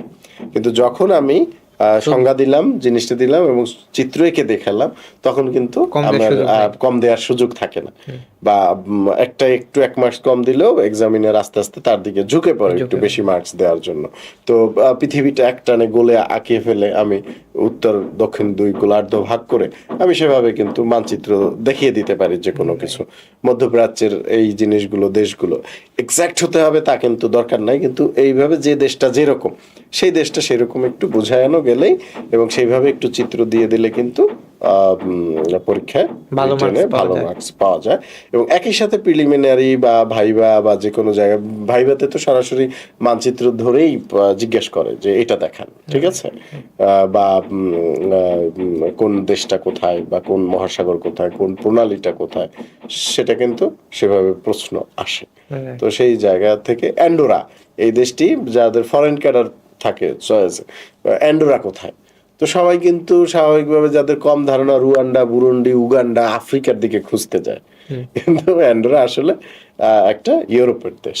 সুতরাং তা যে জানে সে তো সেখানেই যাবে। তারপরে এই যে যুদ্ধ হচ্ছে, যে তাহলে ইরান কেন এত শক্তিশালী, ইসরায়েল এই দেশগুলোকে করছে, ইরানে কেন দিচ্ছে না, তাহলে হরমুজ প্রণালী যে ইরানের পাশে, সেটি আটকে দিলে পরে সারা বিশ্বের কিন্তু তেল সরবরাহ বন্ধ হয়ে যাবে, বাণিজ্য সরবরাহ বিশাল একটা ইয়ে হয়ে যাবে। সেক্ষেত্রে কিন্তু হরমুজ প্রণালী এত ইম্পর্টেন্ট। তো এই যে জায়গাগুলো জিজ্ঞেস করতে পারে বা এই যে জায়গাগুলো আসতে পারে, তখন যদি মানচিত্র ধারণা থাকে বা মানচিত্র এঁকে দেওয়া হয়, তখন কিন্তু এক্সামিনার যেমন ভালো নম্বর দিবে, আর নিজের বোঝে পড়ার ক্ষেত্রেও তখন কিন্তু কূটনীতি এবং ভূগোল সব কিছু সাধারণ জ্ঞানগুলো খুব সহজে আয়ত্তে আসে। সেই কারণে আমি বলি যে এই তথ্য সমৃদ্ধ মানচিত্র, আর এখানে আমি এই সব তথ্যগুলো দিয়েছি, এই যে কুর্দিস্তান সমস্যা বা এই যে পানমুনজান বা এই যে আর্মেনিয়ার যে সমস্যাগুলো, ছিটমহল সমস্যা, সেইগুলো আসলে মানচিত্র না দেখে বুঝে পড়াটা মুশকিল। হ্যাঁ, তো সেই কারণে এই আমার যে তথ্য সমৃদ্ধ মানচিত্র বা মানচিত্র পাঠের সহজ কৌশল বইটাও আসবে। একটা মানচিত্রে আসলে সবকিছু দেখানো যায় না, তো সে কারণে মানচিত্র পাঠের সহজ কৌশল একটা বই, সেখানে আরো ডিটেলস থাকবে এবং প্রত্যেকটার ঘটনা বর্ণনা থাকবে। আশা করি সেই বইটাও খুব শীঘ্র পাবলিশড হবে। তো এই কারণে এই মানচিত্রটা আসলে যারা মানচিত্রের ক্লাস নেন, সাধারণ জ্ঞানের ক্লাস নেন, সেই সব টিচাররাও কিন্তু আমার মানচিত্রটির কথা বলেন, এবং যারা বিশেষ পাশ করেছেন তারাও সেটি কিন্তু বলেন, যে কারণেই কিন্তু আমার মানচিত্রটা আসলে সারা দেশব্যাপী এতটা সমাদৃত হয়েছে। রাইট রাইট, হ্যাঁ, আশা করি এটা ইউজারদের কাজে দিবে। আচ্ছা, এখন স্যার আমরা বর্তমান সময়ের সাথে একটু যদি খাপ খাই, স্যার পরীক্ষায় যে প্রশ্ন হয় কিছু প্যাটার্ন থাকে মনে হয়, একটা প্যাটার্ন ফলো করে, যে বিসিএস হোক বা যে কোনো পরীক্ষা হোক, যে বিভিন্ন রকমের টপিকের একটা বা রিফিউটেশন বা সিমিলার টাইপের টপিক গুলা থেকে প্রশ্ন আসে, তাই না? তো এই জিনিসটা তো একটা স্মার্ট অ্যানালাইসিসের মাধ্যমে করা যায়। তো স্যার আপনি তো আমাদের স্মার্ট অ্যানালাইসিসটা দেখছেন, এটা নিয়ে যদি একটু বলেন স্মার্ট অ্যানালাইসিসটা।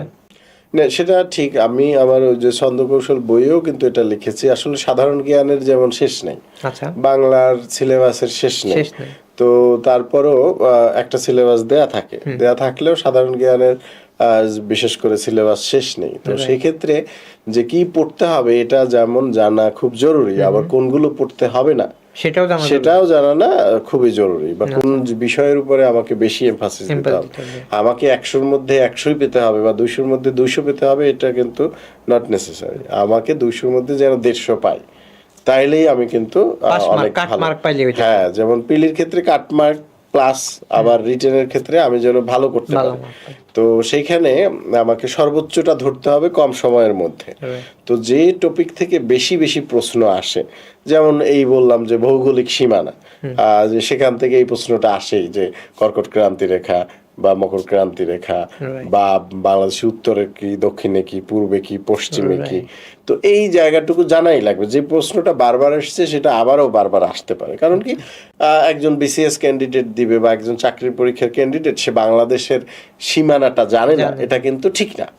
যে কারণে বাংলাদেশের ভৌগোলিক সীমানার উপরে তাকে প্রশ্ন করে, বাংলাদেশের সংবিধানের উপর তাকে প্রশ্ন করে, বাংলাদেশের যে আইন সেগুলোর উপর তাকে প্রশ্ন করা হয়, মহান মুক্তিযুদ্ধের উপর প্রশ্ন করা হয়, ভাষা আন্দোলনের উপর প্রশ্ন করা হয়, অর্থাৎ যেগুলো জানা তার জন্য খুবই জরুরি। বা হালের যে আন্দোলন বা যে সংগ্রাম বা যে বিষয়গুলো আসে সেগুলো সে জানে কিনা। তো এইগুলোর উপরে কিন্তু প্রশ্ন হয়, প্রশ্ন আসা জরুরি। তো সেই ক্ষেত্রে যে এর আগেও হয়তো মানুষজন এভাবে অ্যানালাইসিস দেখিয়েছে, এই প্রশ্নগুলো বেশি পড়া উচিত, এই টপিকগুলো। তো যেহেতু এখন এআই এর সহযোগিতায় আমরা এইটাকে আরো আপডেটেড আমরা করতে পারছি, এবং যেহেতু এই ডিজিটাল এমসিকিউ সেটি একটা প্রয়োগ করে এই জিনিসটা নিয়ে এসছে, এবং এটা একটা স্মার্ট সলিউশন, যে এখান থেকে প্রশ্ন বেশি এসেছে এবং এই টপিকে প্রশ্ন আসার সম্ভাবনা বেশি, এবং সেই সাথে আমরা দেখেছি যে আবার সেই রিলেটেড প্রশ্নগুলোও দেওয়া হয়েছে বিগত সালে যারা এসছে, বা এই নতুন যেগুলো আসার সম্ভাবনা। সুতরাং সেই টপিকে সেই জিনিসগুলো একসাথে পেয়ে যাওয়া, এটা একটা খুবই ভালো। তো খুবই ভালো এই উদ্যোগটা। এবং তার উপর যদি এই ডিজিটাল এমসিকিউতে একটা থাকে যে টাইম বাউন্ডেড, নর্মালি আমরা খাতায় পরীক্ষা দিলে হয় কি যে আমরা টাইমটা অনেক সময় বুঝি না, কিন্তু যখনই অনলাইনে থাকে যে সেই কোন বনেগা ক্রোড়পতির মতো যে টাইম কমছে অর্থাৎ 10 সেকেন্ড সময়, প্রত্যেকটার জন্য আমার 14 সেকেন্ড বা 12 সেকেন্ডে আমার উত্তর করতে হবে, তখন কিন্তু একটা প্রেসার থাকে। Pressure তো থাকে। আমরা যদি অনলাইনে সেই টপিকগুলোর মডেল টেস্ট দেই বা এমসিকিউ দেই বা নিজে প্রস্তুতি নেওয়ার ক্ষেত্রে দেই, তখন কিন্তু সেটা খুবই ভালো কাজ দেবে বলে আমি মনে করি, এবং উত্তরোত্তর এই তথ্য প্রযুক্তির এই সুবিধাগুলো আমাদের নেওয়া উচিত। তো অবশ্যই ডিজিটাল এমসিকিউ কে আমি ধন্যবাদ জানাই যে তারা এটা এআই প্রয়োগ করে তারা এই জিনিসটা ইতিমধ্যে নিয়ে এসছে, এবং আশা করি এর ফলে শিক্ষার্থীরা যারা এই প্রথম বিসিএস দিচ্ছে বা বিসিএস অন্যান্য মধ্য পরীক্ষার্থী। পর্যায়ে অন্যান্য যারা আছে বিশ্ববিদ্যালয় ভর্তির ক্ষেত্রে, NTRC ওরা তো আরো primary। খুব কম সময় পায় এনটিআরসি প্রাইমারি বা নিবন্ধন পরীক্ষা। right. তো তারা দূর দূরান্তে অনেক শিক্ষার্থী রয়েছে বা জাতীয় বিশ্ববিদ্যালয়ের শিক্ষার্থীরা যাদের বাস্তবতা যেটা ক্লাস খুব কম হয় বা ক্লাস পরীক্ষা কলেজের সাথে সংযোগ কম, তো সেখানে হয়তো ভালো কোচিং সেন্টারও নাই জেলা উপজেলা পর্যায়ে। তো সেক্ষেত্রে এটি যদি তারা বাড়িতে বসে মোবাইলেই পায় যে আমার এনটিআরসিতে এই ধরনের প্রশ্ন আসে, তাহলে আমি সেটা প্র্যাকটিস করতে পারছি বা মডেল টেস্ট দিতে পারছি, সেই টপিকগুলো তারা নিশ্চয়ই আগে পড়বে। বিসিএস এর সেই টপিকগুলো আগে পড়বে, বিশ্ববিদ্যালয়ের ক্ষেত্রে সেগুলো আগে পড়বে। এরপরে যত কম আসার পসিবিলিটি আছে সেগুলোও তারা পড়বে। কিন্তু যখন আমি 60 থেকে 80% যেগুলো বেশি বেশি আসে সেটা আমি ফার্স্ট প্রায়োরিটি দিয়ে আমি বুঝে যাব, পড়ে যেতে যাব, তখন আমার সময়টাকে বেশি আমি কাজে লাগাতে পারবো। এটা খুবই ভালো বলে আমি মনে করি। ঠিক আছে, থ্যাংক ইউ স্যার। আমরা মোটামুটি পডকাস্টে সকল বিষয় ডিসকাশন করছি। পরবর্তীতে আমরা আবার ডিসকাশন করবো অন্য কোনো টপিক নিয়ে। শেষ করছি আজকে। আচ্ছা, অনেক ধন্যবাদ। আমি ডিজিটাল এমসিকিউ এবং তোমাকে ধন্যবাদ জানাই। এটি আশা করি শিক্ষার্থীদের কিছুটা হলেও উপকার হবে আমরা যে আলোচনা করেছি, এবং আগামীতেও এই আলোচনা আমাদের অব্যাহত থাকবে। কারো কোনো বিষয়ে যদি বুঝতে অসুবিধা হয়, প্রিয় পরীক্ষার্থীবৃন্দ, আপনারা অবশ্যই এটি মন্তব্য করে জানাবেন, বা আমার যে সাথে সরাসরি হোয়াটসঅ্যাপ নাম্বারে যেটি মানচিত্রে দেয়া রয়েছে আপনারা যোগাযোগ করলে আমি নিঃসন্দেহে আপনাদের সাথে যোগাযোগ করব। এবং আমার যে ভাইবা কৌশল এবং ভাইবার অন্তরালের গল্প, এই একটি বই রয়েছে, কিন্তু সেটিতে আমার একদম যে শুরু থেকে জার্নি, যে সেই বিশ্ববিদ্যালয় পড়া, তারপরে একাধিক যে 5 বার প্রিলি রিটেন ভাইবা দিলাম বা অন্যান্য পরীক্ষা দিলাম, ভাইবা কেমন হলো, কেন হলো না, এবং বিসিএস রিটেনের মধ্যেও 30-এই আমার কিন্তু হয়ে যেতে পারতো, কিন্তু সেখানে একটা দুর্ঘটনা ঘটেছে। আমি সেটা ডিটেলস লিখেছি কিন্তু ওই ভাইবা কৌশল এবং ভাইবার অন্তরালের গল্পে। তো সেটিও আপনারা সংগ্রহ করে দেখতে পারেন। তো সেই বিষয়গুলো আপনাদের যদি থাকে জানা, যেমন অন্য জবে না ঢুকে আপনাকে কিন্তু টিউশন করে একাধিক সাবজেক্টে পড়া, সেটা অঙ্ক, ইংরেজি, সেগুলো রিলেটেড আপনি যদি পড়ান তাহলে কিন্তু আপনার জবের পসিবিলিটিটা বেড়ে যায়। তো সেই জায়গাগুলো কিন্তু আমি শেয়ার করেছি। তো ভালো করে প্রস্তুতি নেওয়া এবং সেই কোনগুলো করা যাবে, কোনগুলো করা যাবে না, এবং চাকরির বাস্তবতা আসলে কি, সেগুলো আপনারা জানতে পারবেন। তো এই আলোচনায় আমরা সেইগুলো অনেক কিছু উল্লেখ করেছি, আগামীতে আরো আলোচনা হবে। সবাই ভালো থাকবেন, সুস্থ থাকবেন, এই কামনায় আবার ধন্যবাদ জানিয়ে শেষ করছি। Thank you.